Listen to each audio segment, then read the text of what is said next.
KKMD 625와 F-22 랩터가 봐준 거다. 일부러 격추되는 조종사도 있나? 전문가와 함께 분석해본 FA-50 랩터 격추 사건.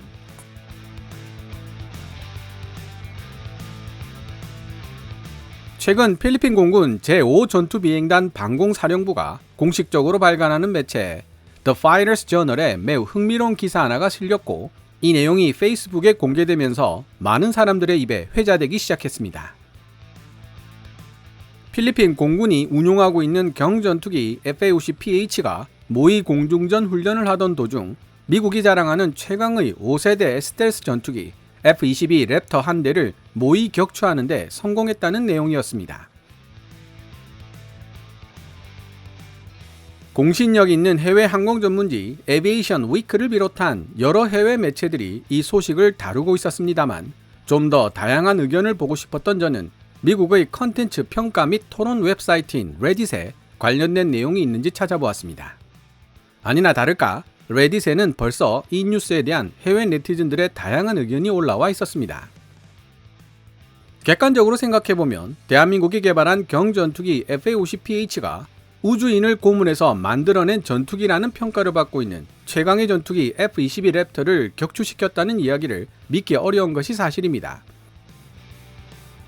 실제로 대다수의 해외 네티즌들은 F-22에 매우 불리한 핸디캡을 줬을 것이다. 아빠가 3살짜리 아들에게 일부러 져주는 것과 마찬가지다. 라는 의견을 게재하며 평가절하하는 모습을 보여주었습니다. 네이버 등을 통해 국내 밀리터리 매니아들의 의견을 살펴봐도 비슷한 내용들이 많았습니다. 하지만 저는 의문이 생겼습니다. 미 태평양 공군이 F-35도 명함을 내밀지 못할 만큼 무지막지한 시간당 운용 유지비를 필요로 하는 F-22 랩터를 필리핀으로 보내 FA-50과 연합훈련 일정을 잡은 나름대로의 이유가 있었을 것이기 때문입니다. 다른 말로 설명하자면 미 태평양 공군도 필리핀 공군 소속 FA-50PH와 모의 훈련을 하면서 얻어내야 할 데이터나 목표가 분명히 존재했을 것이라는 뜻입니다. 그렇다면 F-22 랩터가 FA-50을 일방적으로 봐줬다라는 명제는 사실과 동떨어진 추론이 될 개연성이 높다는 생각이 들었습니다. 물론 미 태평양 공군 사령부가 F-22 랩터에게 불리한 몇 가지 제한을 가했을 가능성은 높습니다. 그럼에도 불구하고 미 태평양 공군 사령부가 FA-50에게 당할 것이라고 예상하면서 F-22 랩터를 보냈을 리는 없죠. 생각이 여기까지 미친 저는 이 문제를 함께 고민하는데 안성맞춤인 소식통을 떠올리게 됩니다. 공군 파일럿 출신으로 F-16 및 FA-50의 전투 능력에 대해 상당한 경험과 지식을 갖춘 소식통입니다. 해당 소식통과 함께 FA-50과 F-22 사이에 벌어진 모의 공중전에 대한 이야기를 한참 나누었는데요.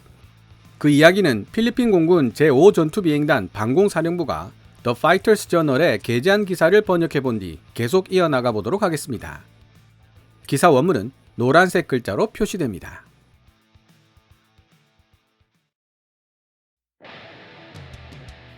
Fox2 우측으로 선회하면서 랩터 한 대를 격추시켰다. F-22 랩터와 공중전 훈련을 하던 필리핀 전투기 조종사의 목소리가 잡음이 섞인 무선을 통해 흘러나왔다. 이것은 역사상 전례가 없는 위협이었다. 코프 선더 훈련의 일환으로 루손 상공에서 벌어진 모의 공중전 시나리오에서 필리핀 공군의 전술입문 전투기가 5세대 전투기와 효과적인 교전을 벌였고 심지어 물리치는 데도 성공한 것이다. 1976년 필리핀에서 시작된 코프 선더는 클라크 공군기지에서 연례 행사로 시작되었다. 공군 파일럿들이 쓰는 은어 중에서 Fox1은 AIM-7 Sparrow, Fox2는 AIM-9 Sidewinder 발사를 의미합니다. 그렇다면 Fox3는 무엇을 의미하는지 감이 잡히시겠죠? 맞습니다. Fox3는 AIM-120 암람 발사를 의미합니다. 현재 필리핀 공군이 보유하고 있는 FA-50PH가 탑재할 수 있는 공대공 무장은 열추적 단거리 공대공 미사일 AIM-9LM입니다. 따라서 필리핀 FA-50 조종사는 당연히 Fox2를 외칠 수밖에 없었겠죠. 살짝 힌트를 드리면 이 Fox2라는 표현에서 제법 많은 사실을 알 수 있는데요. 어차피 그 이야기는 기사 번역을 마치면 상세하게 다루게 될 예정입니다. 어쨌든 조만간 등장하게 될 FA-50 블락 20의 파일럿은 A사 레이더로 포착한 적기를 향해 AIM-120 암람을 발사한 뒤 무선으로 팍스3를 외칠 수 있게 되겠죠.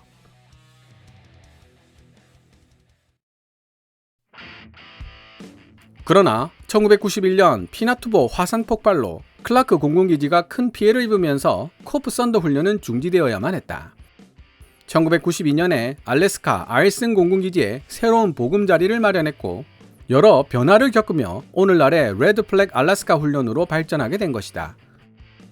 그로부터 30년 이상의 세월이 지난 2023년 코프 썬더 훈련은 그 기원이 되었던 필리핀에 성공적으로 복귀했다. 코프 썬더 훈련의 부활은 필리핀군과 미군이 한데 모여 협력을 촉진하고 상호 운용성을 강화할 수 있는 독특한 기회가 되살아났음을 의미한다. 지난 몇 년 동안 전투 파일럿 훈련은 주로 FA-50PH와 노후화된 AS-211Z 훈련기만 동원되는 제5 전투비행단 내부 수준으로 제한되어 있었다. 이러한 훈련도 나름대로의 가치는 있지만 본질적인 제약이 있다. 주요 제한 사항들 중 하나는 시뮬레이션된 시나리오를 실행하는 데 필요한 다양한 종류의 전술기들을 참여시킬 방법이 없다는 사실이었다.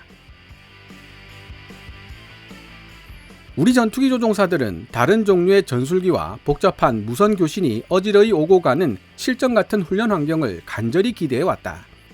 이러한 다각적인 과제들을 해결해 나가는 과정에서 자신들의 공중전 기술이 한층 더 높은 수준으로 향상될 것이라는 사실을 우리 파일럿들은 인식하고 있었던 것이다. 제5 전투비행단 훈련 환경에 있어 전술기 다양성의 부족은 자연스럽게 전술 전략에 대한 이해 부족으로 이어졌고 이는 마치 완전한 그림을 얻어내려면 더 많은 퍼즐 조각이 필요하다는 것을 알고 있으면서도 새로운 퍼즐 조각을 구할 수 없어 가지고 있는 퍼즐 조각만 계속 맞춰대고 있는 상황과 비슷한 면이 있었다. 우리는 전술적 이해의 지평을 넓히고 다양한 적들과 조우해 그들에 적응하고 공중전의 복잡성을 진정으로 이해할 수 있는 기회를 갈망했다. 제5 전투비행단이 올해 코프 썬더 훈련에 참여함으로써 필리핀 파일럿들은 연합군과 함께 훈련을 받을 수 있는 절호의 기회를 얻은 동시에 역동적인 연합작전 환경 내에서 자신들의 기량을 성장시킬 수 있는 기회도 함께 얻게 되었다. 이번 훈련에는 수백 명의 미 태평양 공군 소속 부대원들과 다양한 필리핀 공군 부대의 파일럿들이 투입되었으며 이들은 여러 필리핀 공군 기지에서 실시된 다양한 주재 전문가 교류 행사 및 야전 기동 훈련에 참여했다. 이번 훈련에서 제5 전투비행단의 주요 역할은 항공작전에 초점이 맞춰져 있었다. FA-50PH 조종사들은 지난 4월 미 태평양 공군 35 전투비행단 소속 14 전투비행대 사무라이와 함께 첫 훈련을 시작함으로써 필리핀, 미국, 연합군으로 변신하기 위한 혁신적 여정에 동참했다. 제199 원정 전투비행대의 강력한 F-22 랩터와 제354 전투비행대의 A-10 공격기와 함께 진행한 공중전 훈련을 통해 필리핀 전투기 조종사들의 전문성은 새로운 경지에 이르렀다. 이 엄격하면서도 가혹한 훈련의 목적은 제5 전투비행단 조종사들로 하여금 전장에 신속하게 적응하고 적기와 효과적으로 교전하며 정밀하게 공격 및 방어적 제공작전을 수행할 수 있는 능력을 양성하도록 유도하는 데 있었다. 이러한 훈련은 필리핀 공군의 전술적 선택 옵션을 대폭 확장시켰을 뿐만 아니라 필리핀 공군이 역동적이고 현실적인 작전 환경에서 미 태평양 공군과 함께 창공을 날아오를 수 있는 전투력을 가지고 있다는 사실을 다시 한번 확인시켜주는 계기가 되었다. 그 결과 FA-50PH 전투기들은 제5 전투비행단의 거침없는 여정에 진정으로 의미 있는 챕터를 추가했고 탁월한 속도로 가속하며 창공을 날아올랐다. 이는 동시에 창립 76주년을 맞이하게 되는 자랑스러운 제5 전투비행단이 지평선 너머로 과감한 모험을 떠났었다는 증거이기도 하다.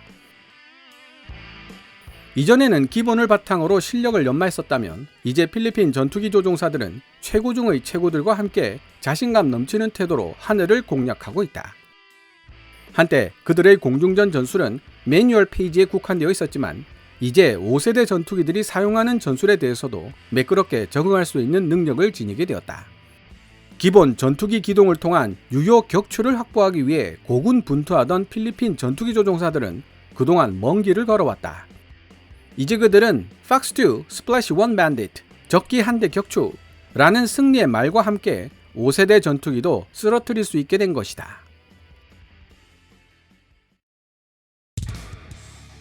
지금까지 필리핀 공군 제5전투비행단 방공사령부가 최근 The Fighters Journal에 게재한 F-22 모의 격추에 관한 기사를 번역해보았습니다.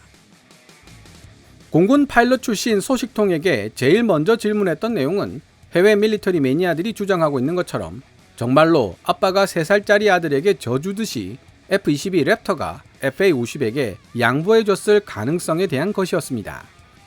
소식통은 자기가 알고 있는 범위 내에서 아무리 훈련이라고 해도 파일럿이 적기에게 승리를 양보해주는 것은 있을 수 없는 이야기라고 답변해 주었습니다.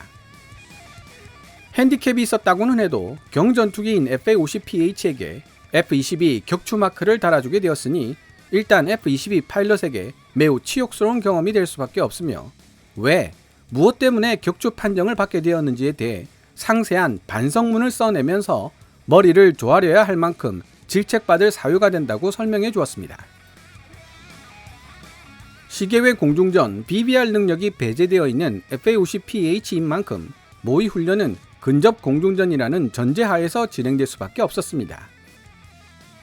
따라서 5세대 스텔스 전투기 F-22는 멀리서 먼저 보고 먼저 쏠 수 있는 능력이 있는데 FA-50에게 격추당한다는 것 자체가 말이 안 된다 고 강변하는 사람이 있다면 이번 코프 썬더 훈련의 의미 자체를 이해하지 못한 것이라고 볼 수 있죠. F-22 랩터도 근접 공중전을 피해갈 수 없는 상황이 얼마든지 발생할 수 있고 어쩌면 그것이 미 태평양 공군사령부가 FA-50과의 훈련을 원했던 목적이었을지도 모릅니다. 파일럿 출신 소식통은 FA-50에게 격추당한 F-22 랩터의 파일럿이 FA-50을 지나치게 무시한 나머지 잠깐 방심했거나 자만했을 가능성을 염두에 두고 있었습니다. F-22 랩터 파일럿도 FA-50과의 근접 공중전은 처음이었을 텐데 파일럿 출신 소식통의 말에 따르면 근접 공중전을 위한 저속 기동 및 급선의 상황에서 FA-50은 F-16에 조금 더 뒤처지지 않는 성능을 보여준다고 합니다. 특히 수직 상승 기동을 할 때 FA-50의 성능이 생각보다 우수해서 척 예거가 자주 보여주었던 태양을 향해 비행하여 시야에서 사라지는 기동을 선보였을 가능성도 언급하고 있었습니다. F-22 랩터를 상대했던 FA-50PH 파일럿의 기량이 생각보다 우수했을 가능성이 있다는 추론을 하게 만드는 부분이기도 하고요. 필리핀 파일럿이 외친 Fox2의 의미도 되새김질해 볼 필요가 있습니다. 이미 설명드렸다시피 Fox2는 열추적 적외선 유도미사일 AIM-9 사이드와인더 발사를 의미합니다. 스텔스 전투기인 F-22 랩터는 레이더 반사 면적이 매우 작아서 레이더 반사파로 목표물을 추적하는 Fox3, 즉 AIM-120 암람으로 상대하기는 무척 까다로운 것으로 알려져 있습니다. 그러나 근접 공중전 상황에서 엔진 배기구에 열을 찾아 따라가는 열추적 미사일 AIM-9 사이드와인더는 스텔스 전투기에게 매우 위협적인 존재가 됩니다. 여기더해 FA-50 블락 20 버전부터 적용되는 최신형 열추적 미사일 AIM-9X는 강력한 신형 적외선 탐색기를 갖추고 있어 플레어에 좀처럼 기만되지도 않고 전자전의 영향도 받지 않습니다. 더구나 AIM-9X에는 추력 편향 기능이 추가되어 있어 발사 직후 50에서 60G 수준의 급격한 기동을 통해 기축선에서 한참 벗어난 목표물, 예를 들어 뒤에서 따라오는 적기를 타격할 수 있는 능력도 지니고 있습니다.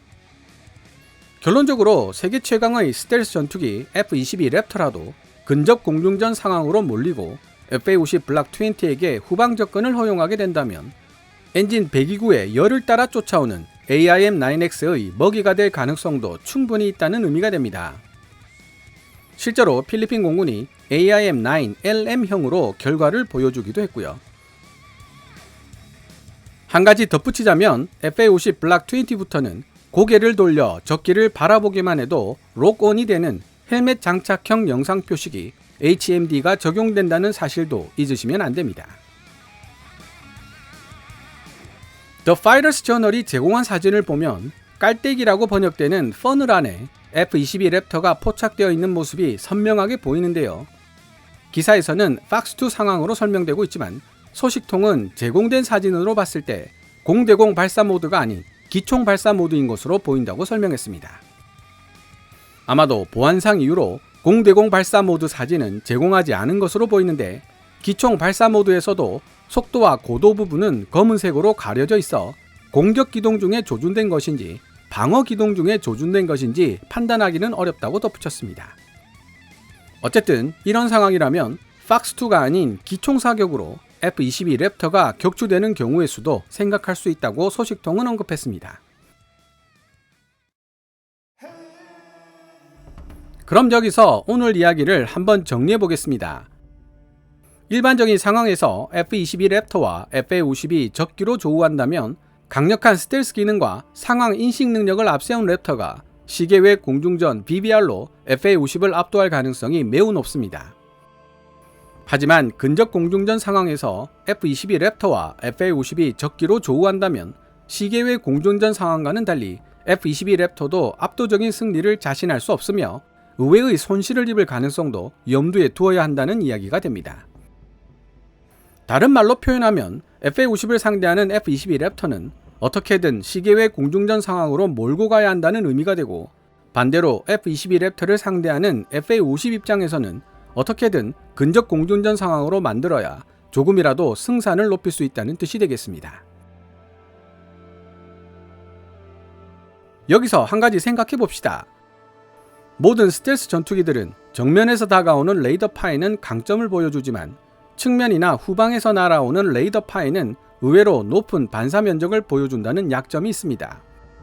더 이상 전파 침묵을 유지할 수 없거나 내부 무장창을 열어 공격을 개시해야만 할 때에도 스텔스 능력은 사라집니다. 다시 설명하자면 F-22나 F-35가 레이더에 걸리지 않고 침투하는데 최적화되어 있는 것은 분명하지만 공격을 개시하는 순간부터 레이더에 포착이 되고 위치가 드러날 수밖에 없습니다. 탑재한 무장을 소모하고 위치마저 드러난 스텔스 전투기들을 대상으로 다수의 FA-50 블락 20가 추격한다면 어떤 일이 벌어지게 될까요? 미 공군이 스텔스 전투기들과 F-15EX 같은 4.5세대 전투기들을 조합하여 함께 사용하는 방안을 고려하고 있는 이유가 바로 여기에 있습니다. 무장을 사용하고 위치까지 드러난 F-22나 F-35는 서둘러 후퇴하고 미사일 트럭 F-15EX가 대신 나서서 추격하는 적기들을 제압해야 할 필요가 있기 때문입니다.